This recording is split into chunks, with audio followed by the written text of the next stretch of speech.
Со новите цени зголемени за 123,5%, геотерма на Кочански водовод во колапс ќе одведе 3 оранжерински компании, предупредуваат нивните сопственици во заедничко соопштение. Според нашите пресметки, крајната цена што ќе треба ние како корисници да ја плаќаме за потрошен кубен метар ќе изнесува 92,2 денари.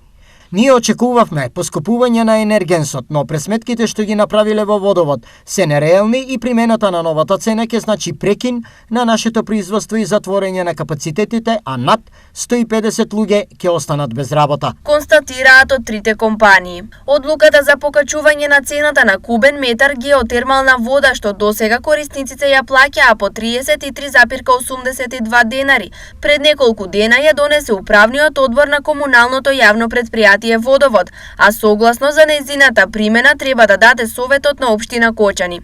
Барањето за поскапувањето е една од точките на дневниот ред на седницата, што треба да се одржи утре.